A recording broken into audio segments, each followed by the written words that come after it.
ஐயோ. ஏய், கத்தாத.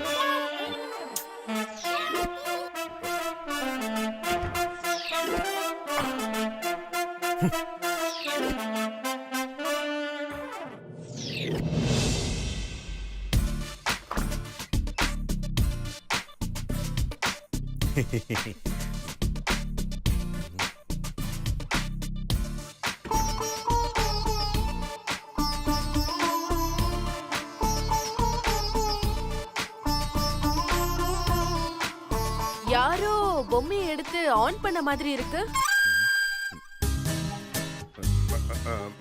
ஹலோ ஹலோ ஆமா சிவா தான் பேசுறேன்.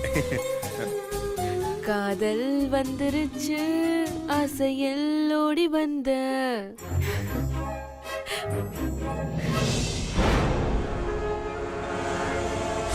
சாப்பாடுலாம் ரொம்ப அருமையா இருக்குப்பா. எல்லாரும் திருப்தியா சாப்பிடுங்க.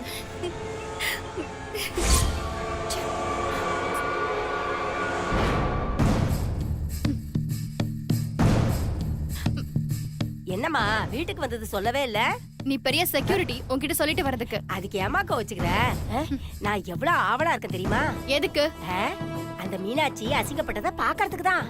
ஆமா, நீ வீடியோ எடுத்தல? ஓ, எடுத்தனே. நல்லா அசிங்கப்பட்டாளா? நல்லா அசிங்கப்பட்டா. எல்லார் முன்னாடியும் கூனி குறுகி நின்னா வேதனைப்பட்டா. எல்லார்கிட்டயும் கெஞ்சி கதறினா கால்ல விழுந்தா. இப்படி எல்லாம் நடக்கணும்னு நானும் ரொம்ப ஆவலா காத்துட்டு இருந்தேன்.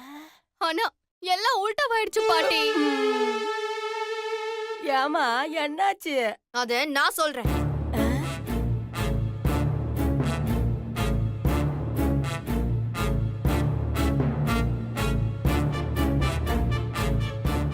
என்னடா நம்ம டேஸ்ட் பாக்கும்போது எல்லாமே நல்லா தானே இருந்துச்சு, அப்புறம் எப்படி சாம்பார்ல மட்டும் உப்பு வந்துச்சுன்னு யோசிச்சேன். அப்புறம் தான் தெரிஞ்சது எல்லாம் நம்ம ஐஸ்வர்யா வேலைன்னு.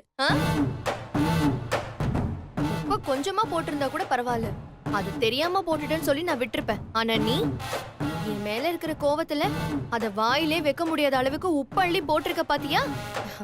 அப்பதான் கண்டுபிடிச்சேன் இதெல்லாம் உன் வேலைதான்னு. அதான் தெரிஞ்சிருச்சுல. போ வேலையை பார்த்துட்டு. இதுதான் எப்பவோ நடக்கும். இதை எப்படியாவது சமாளி. உன்னை சமாளிக்கிறது ரொம்ப சாதாரண விஷயம் ஐஸ்வர்யா. சின்னதா உன்னை பத்தி சுந்தர் கிட்டயும் சிவா கிட்டயும் சொன்னேன்னு வச்சுக்கோயேன், அடுத்த நிமிஷமே உன் பெட்டி படுக்கையெல்லாம் கேட்டுக்கு வெளியில இருக்கும். நீ உன் வீட்டு வாசல்ல இருப்ப.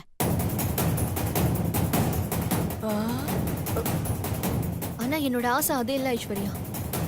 உன்னை கொஞ்சம் கொஞ்சமா மாத்தி கடைசியில நீயே வந்து மன்னிச்சிருன்னு என்கிட்ட மன்னிப்பு கேட்டு நீயா இந்த வீட்டை விட்டு நல்லபடியா சந்தோஷமா போகணும் தான் நான் நினைச்சேன். அது நடக்கவே நடக்காது. தெரியும், நீ எல்லாம் கடைசி வரைக்கும் மாறவே மாட்டேன்னு எனக்கு நல்லாவே தெரியும். நீ எல்லாம் மாறி இருந்தா எப்பவோ மாறி இருக்கணும். எப்ப தெரியுமா? சுந்தர் என்ன விரும்புறாருன்னு தெரிஞ்சதும் உடனே நீ மாறி இருக்கணும். ஆனா நீ அதுக்கப்புறமா தான் சுந்தர அடைஞ்சே தீரணும்னு கங்கணம் கட்டிக்கிட்டு தெரிஞ்சிட்டு இருந்த. சரி, கல்யாணத்துக்கு அப்புறமாவது நீ மாறுவேன்னு பார்த்த, அப்பவும் நீ மாறல. இப்போ உன்னோட ஆசையெல்லாம் வெறியா மாறிடுச்சு. அதான் நீ இப்படி எல்லாம் பண்ணிட்டு தெரிஞ்சிட்டு இருக்க. அந்த வெறிய நான் முதல்ல அடக்குறேன், அதுக்கப்புறம் இந்த வீட்டை விட்டு உன்னை வெளியில அனுப்புறேன். அதுவும் எப்படி தெரியுமா?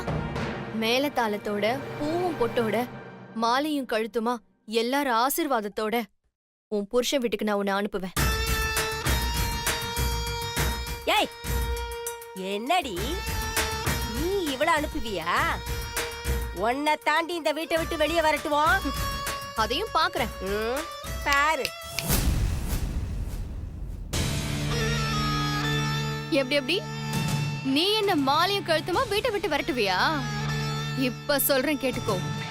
நீ இந்த வீட்டை விட்டு போக போற நாள் நெருங்கிக்கிட்டே இருக்கு. இன்னும் கொஞ்ச நாள் தான். உன்னை நான் பூவும் பொட்டுமா மாலையும் கழுத்துமா தார தப்பட்டையோட சங்கோதிட்டு இந்த வீட்டை விட்டு விரட்டுறேன்டி. ஆனா அத பாக்க நீ உயிரோட இருக்க மாட்டேன். யாரு யார விரட்டுறாங்கன்னு பாக்கலாம். பாக்கலாண்டி.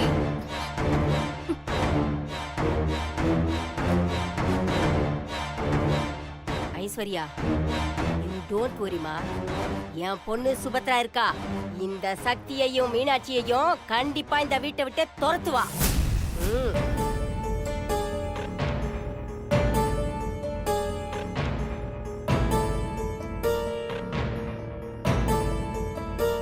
பேசாம போலீஸ் கிட்ட போயிட்டேன் என்ன? செம்ம ஐடியா. முதல்ல நம்மள தூக்கி தான் உள்ள வைப்பாங்க. தப்பு பண்ணது அவங்க, நம்மள எதுக்கு தூக்கி உள்ள வைப்பாங்க? நீ இந்த ஊர்ல தானே இருக்க, நாட்டு நடப்பே தெரியாம இருக்க. இந்த பாரு, அவர் எம்எல்ஏ, அதுவும் ஆளுங்கட்சி. அவருக்கு போலீஸ் காவல் இருக்குமே தவிர அவரை யாரும் போலீஸ் காவல்ல வைக்க முடியாது. சரி விடு. இப்ப நம்ம பிரச்சனை அவர் இல்லையே.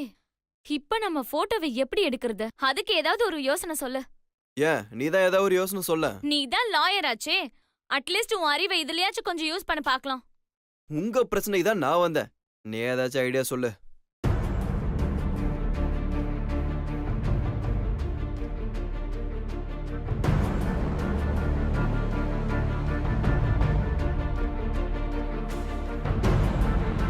என்ன இவ்வளவு நேரம் யோசிச்சுட்டு இருக்க? மூளை வேலை செய்யலையா? இதுக்கு ஒரே ஒரு வழிதான் இருக்கு. என்ன? அந்த போட்டோஸ யாருக்கும் தெரியாம திருடிட்டு வந்துடணும். என்னது, திருடணுமா? நானா? சான்ஸே இல்ல. எனக்கு திருடுறது, பொய் சொல்றது, ஃப்ராட் தனம் பண்றது இதெல்லாம் சுட்டு போட்டாலும் வராது. அப்ப நான் மட்டும் என்ன இதெல்லாம் பிறக்கும் போதே கத்துக்கிட்டா பிறந்த? அது எப்படி எனக்கு தெரியும்? என்ன கிண்டலா? வேற ஐடியாவே உன்கிட்ட இல்லையா? என் மூளைய கசக்கி யோசிச்சு பார்த்துட்டேன், எனக்கு வேற ஐடியாவே வரல. சரி, இப்ப என்ன பண்ணலான்ற? சிம்பிள். நீ போய் திருடி எடுத்துட்டு வந்து எனக்கு ஃபோன் பண்ணு, நான் வந்து வாங்கிக்கிறேன். என்னது, நான் போய் திருடிட்டு வந்து உனக்கு ஃபோன் பண்ணா நீ வந்து ஈஸியா வாங்கிட்டு போயிடுவியா? அதானே நானும் சொன்னேன். இங்க பாரு, இந்த வேலையை செய்ய ஒத்துக்கிட்டதே நீ கெஞ்சி கேட்டதுனாலதான். நாம 2 பேரும் சேர்ந்து தான் திருட போறோம். நான்லாம் வரமாட்டேப்பா. அப்ப நானும் போக மாட்டேன். இங்க பாரு, நான் ஒரு பொண்ணு இல்ல. நாளைக்கு திருட போய் மாட்டிக்கிட்டா என்னோட ஃபியூச்சர் என்னத்துக்கு ஆகும்? அது மட்டும் இல்லாம ஒரு ஆம்பளைக்கு இருக்கிற திமிரும் தைரியமும் ஒரு பொண்ணுக்கு இருக்காதுல. நீ பக்காவா பிளான் போட்டு திருடிட்டு வரும்போது அது என்னால சொதப்பிடுச்சுனா நீ பட்ட கஷ்டம்ல வீணா போயிடும்ல. அதுக்காக தான் சொல்றேன், நீ போய் திருடிட்டு வந்து எனக்கு ஃபோன் பண்ணு, நான் வந்து வாங்கிக்கிறேன். பட் ஒன் திங், கண்டிப்பா உன்னை வெயிட் பண்ண வைக்காம கரெக்ட் டைமுக்கு வந்து வாங்கிப்பேன். ப்ராமிஸ். முன்ன வச்ச கால பின்ன வைக்க கூடாதுன்னு சொல்வாங்க. நீ திருடணும்னு முடிவு பண்ணிட்ட, அதை யாருக்காகவும் மாத்திக்காத. Come on, you can do it. இப்படி எல்லாம் பேசினா உன்னை விட்டுட்டு நான் தனியா போயிடுவேன்னு நினைச்சியா? போனா 2 பேரும் ஒன்னா தான் போறோம். இல்லனா விடு, எனக்கு ஒண்ணும் பிரச்சனை இல்ல. இப்படி எல்லாம் ஒரு பட்சமும் முடிவெடுக்க கூடாது. அப்ப நீ என் கூட வா. கண்டிப்பா வரணுமா? ஆமா. வேற ஆப்ஷனே இல்லையா? இல்ல. போலாம். குட். அப்ப என்ன பண்ணு, நாளைக்கு நைட் 8:30 மணிக்கு ஷார்ப்பா வந்துரு. 8:30 மணிக்கா? முடியாது முடியாது. ஏன்? நான் யாரடி நீ மோகினி சீரியல் பார்க்கணும். அப்ப 9 மணிக்கு வா. ஐயோ, செம்பருத்தி போட்டுருவாங்களே. 9:30க்கு? அப்ப ஒரு ஊர்ல ஒரு ராஜகுமாரி சீரியல் பார்க்கணுமே. அப்ப நீ எப்பதாமா வருவ? கரெக்ட்டா 10:30 மணிக்கு மேல வர. ஓகே, வந்துருவல்ல? சரி, ஓகே. அப்ப நாளைக்கு நைட் 10:30 மணிக்கு மீட் பண்ணலாம். இப்ப நீ கிளம்பு. ஒரு தேங்க்ஸ் அது சொல்றல பத்தியா பஜாரி. மீனாட்சாமி, மீனாட்சாமி எங்க எங்க எங்க போனீங்க இவ்வளவு நேரம்? இல்ல, அப்படியே வெளியில போயிட்டு ஃப்ரெண்ட்ஸ் எல்லாம் பார்த்துட்டு வரேன். என்ன நல்லா தானே பேசிட்டு இருந்தீங்க, திடீர்னு மூஞ்சி ஒரு ஓரமா தூக்கி வச்சுக்கிறீங்க? அதெல்லாம் ஒண்ணும் இல்ல.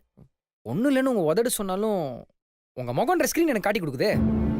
ஆமா, பின்ன என்னவா? நீங்க ஒரு உதவின்னு போய் கேட்கும்போது உங்களுக்கு ஹெல்ப் பண்ணாத ஃப்ரெண்ட்ஸை நீங்க எதுக்கு போய் பார்க்கணும்? என்ன மீனாட்சாமி, உதவி செஞ்சாதான் ஃப்ரெண்ட்ஸ், உதவி செய்யலாம் ஃப்ரெண்ட்ஸ் இல்லைன்னு ஆயிடுமா? இங்க பாருங்க மீனாட்சாமி, எப்பவுமே ஃப்ரெண்ட்ஸ்ன்றவங்க ஃப்ரெண்ட்ஸுங்க தான். அப்படின்னா ஃப்ரெண்ட்ஸ் கூடவே இருந்திருக்க வேண்டியதானே? எதுக்கு என்ன கல்யாணம் பண்ணிக்கிட்டீங்க? ஏன் கல்யாணம் பண்ணிக்கிட்டா ஃப்ரெண்ட்ஷிப்லாம் வச்சுக்கூடாதானே? அது வேற ட்ராக், இது வேற ட்ராக் மீனாட்சாமி. நான் அப்படி சொல்லல.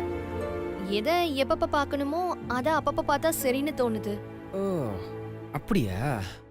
அப்ப பாத்துருவோமா? என்ன உங்க பேச்செல்லாம் ரொம்ப புதுசா இருக்கு.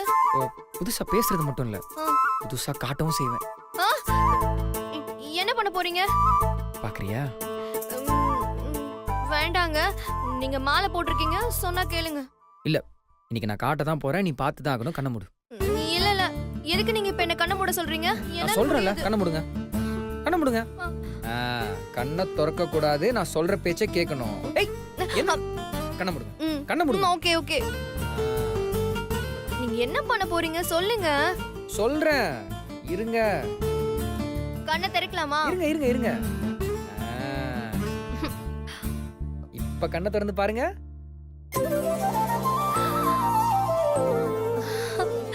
ஹை, ஏங்க இப்போ இதுக்கு என்னங்க அவசரம்? இன்னும் கொஞ்சம் பிசினஸ் டெவலப் ஆனதும் மீட்டிருக்கலாம்ல. இல்ல மீனாட்சாமி, நம்ம பின்னாடி தேவைப்பட்டா பாத்துக்கலாம். அது மட்டும் இல்ல மீனாட்சாமி, உங்க கழுத்துல நகை இல்லாம பாக்குறதுக்கு எனக்கு ரொம்ப கஷ்டமா இருந்துச்சு. அதனாலதான். இது மட்டும் இல்ல, இன்னொரு gift வச்சிருக்கேன். இது புடிங்க. கிஃப்டா? புடிங்க. என்னது? காட்டுறேன். டன் டடாய்.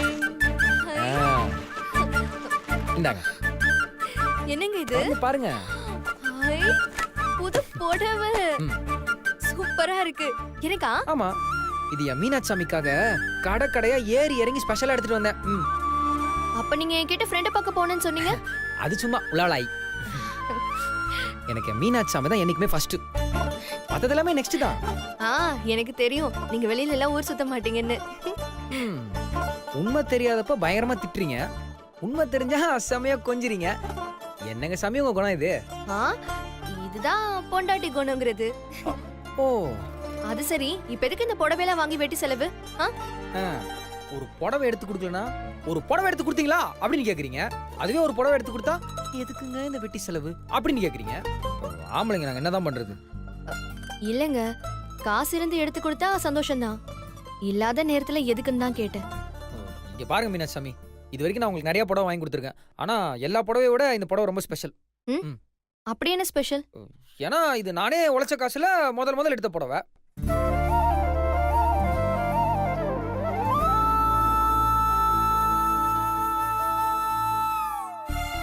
என்ன மீனாட்சாமி? ஒண்ணு இல்லைங்க. மீனாட்சாமி, இப்ப எதுக்கு நீங்க ஃபீல் பண்றீங்க? நம்ம கஷ்ட காலம் எல்லாமே முடிஞ்சு போச்சு. இனிமே நமக்கு எல்லாமே நல்லதா தான் நடக்கும். சிரிங்க மீனாட்சாமி, சிரிங்களா. அது உங்களை மாதிரி ஒரு புருஷன் கிடைக்கிறதுக்கு நான் ரொம்ப கொடுத்து வச்சிருக்கணும். நான் ஏதோ ஒரு ஜென்மத்துல நிறைய புண்ணியம் பண்ணிருக்கேங்க. உங்களை மாதிரி ஒரு பொண்டாட்டி கிடைக்கிறதுக்கு நான் தான் புண்ணியமே பண்ணிருக்கணும். வலிஞ்சதெல்லாம் போதும், இன்னைக்கு சம்பாத்தியம் எங்க? அதானே, என்னதான் இருந்தாலும் பொண்ணுங்க அவங்க விஷயத்துல கரெக்டா இருப்பீங்களே. அதுதான் குடும்பம் நடத்துறதுக்கான லட்சணம். அதுவும் சரிதான். இந்தாங்க ஓனரம்மா, இனிமே இந்த வரவு செலவு கணக்கெல்லாம் நீங்களே பாத்துக்கங்க. என்ன எதுவும் தொந்தரவு பண்ணாதீங்க. இந்தாங்க பிடிங்க. ஏன்னா ஐயா ரொம்ப பிஸி. நீங்க இதையே ஃபாலோ பண்ணிக்கோங்க, சரியா? சரிங்க ஓனரம்மா, அதையே ஃபாலோ பண்ணுங்க. எங்க போறீங்க? முத சம்பாதிச்ச காசை கொடுத்துருக்கீங்க, சாமி கிட்ட வச்சு கும்பிட வேண்டாமா? ஆமா ஆமா ஆமா, நீங்க போங்க, நான் குளிச்சு ஃப்ரெஷ் அப் ஆயிடுறேன். சரி.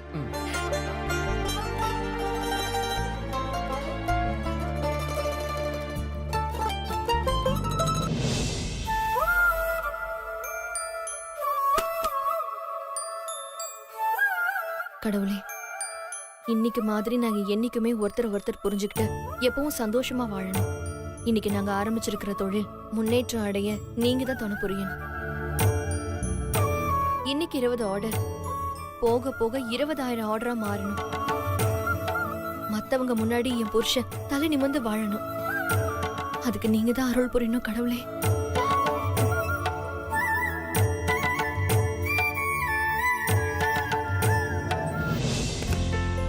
ஆமா, அம்மா எங்க சாப்பிட வரலையா? பாவம் காலையில இருந்தே தலைவலின்னு சொல்லிட்டு இருந்தா. அதான் சீக்கிரமா சாப்பிட்டுட்டு தூக்க மாத்திரையை போட்டுட்டு தூங்கிட்டா. பாட்டி, நீ எப்ப போக போற? ஏய், இப்ப எனக்கு என்ன வயசாச்சுன்னு நினைச்சிட்டு இருக்க?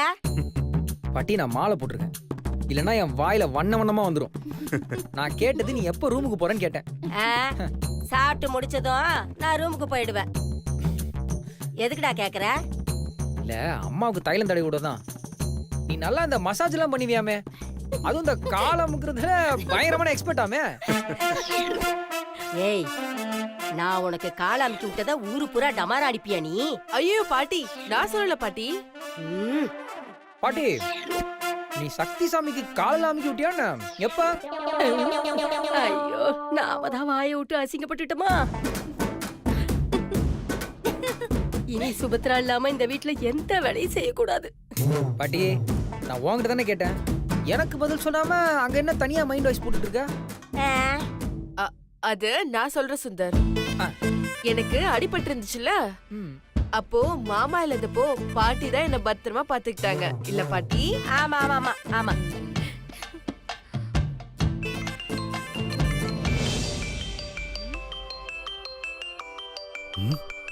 ரஞ்சிதா இவன் எதுக்கு இப்ப கூப்பிடுறான்?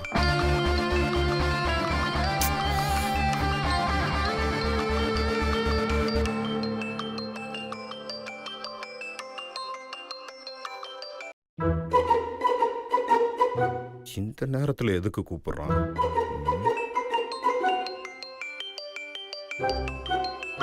ம்.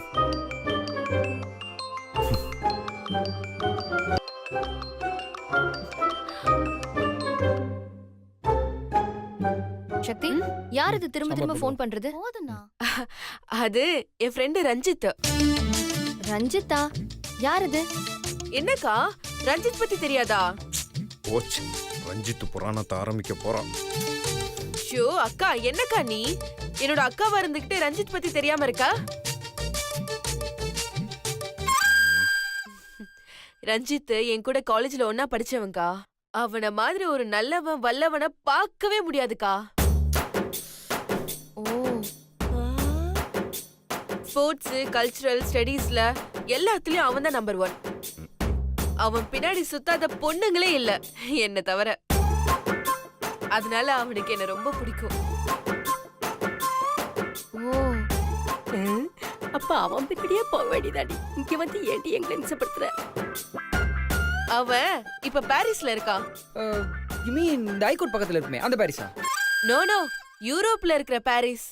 ஓ ஐ see. ஐயோ சுந்தர், அவன் டான்ஸ் ஆடுறது என்ன, பாட்டு பாடுறது என்ன, அவன் ஒரு காம்படிஷன் போனா மொத்த கப்ப அவன் தான் தட்டிட்டு வருவான். அதே மாதிரி யூனிவர்சல் கோல்ட் மெடலிஸ்ட். அதாவது 9 கிரகங்களும் உச்சம் பெற்றவனா இருந்திருக்கான். எக்ஸாக்ட்லி. நீங்க சொல்றத பார்த்தா எனக்கு இருக்க இந்த பிஸி ஷெட்யூல்ல நானே அவரை பார்க்கணும்னு எனக்கு தோணுது. கண்டிப்பா சுந்தர், அவன் இந்தியா வந்தா உன்னை கூட்டிட்டு போய் காட்டுறேன். ஓகே. இவன் திரும்ப திரும்ப கால் பண்ணிட்டே இருக்கா? சக்தி, ஆ? யார் போன்ல? Ranjith from Paris. ரஞ்சிதா, ஒரே ஒரு தடவை நான் அவர்கிட்ட பேசி போனை கொடுங்க. ஐயோ நான் இப்ப என்ன பண்றது? இல்ல சுந்தர், நீங்க பேசுறதுக்கு முன்னாடி ஒரு தடவை நேர்ல பாருங்க, அதுக்கப்புறம் பேசுங்க. நேர்ல பாக்குறதுலாம் அப்புறம் வச்சுக்கலாம் சக்தி. முதல்ல அந்த போனை கொடுங்க. அந்த மனிதரை பாக்குறதுக்கு முன்னாடி ஒரு தடவை போன்ல பேசிக்கிறேன். என்னடா இது நமக்கு வந்த சோதனை? கடவுளே என்னை காப்பாத்து, உன்னை நம்பிதான் பண்றேன். சக்தி, கொடு சக்தி அவர்கிட்ட. ஆஹா. ஹலோ ரஞ்சித். ஹே, என்னடி போனை கட் பண்ணிக்கிட்டே இருக்க? அது ஒண்ணு இல்லடா, இங்க நான் எல்லாரோடயும் உட்காந்து சாப்பிட்டுட்டு இருக்கேன், அதனால தான் உடனே எடுக்க முடியல. ஐயோ சாரிடி, நான் அப்புறமா கூப்பிட்டுமா? ஏய் இருடா, இங்க எல்லாருக்குமே உன்னை பத்தி ரொம்ப நல்லாவே தெரியும். ஐயோ, உண்மை தெரிஞ்சிருச்சா? இல்லடா, நீ பாரிஸ்ல இருக்கல்ல, அதான் எல்லாரும் உன்கிட்ட பேசணும்னு சொல்றாங்க. எனக்கு போன்ல பேசணுமா? சான்ஸ் இல்ல சக்தி. அதெல்லாம் எனக்கு தெரியாது, நீ பேசியே ஆகணும். என் ஹஸ்பண்டோட தம்பி சுந்தர் வெயிட் பண்ணிட்டு இருக்காரு, நீ பேசு. நீ ஒரு தடவை பேசுன்னு வச்சுக்கோயேன், உன்னை எல்லாருக்குமே பிடிக்கும்டா. பேசு பேசு, இந்தாங்க. ஐயோ கடவுளே, என்னை எப்படியாவது காப்பாத்து. Hello Ranjith bro. சொல்லுங்க சுந்தர். என்ன சக்தி சாமி, ஏதோ பொண்ணு பேசுது.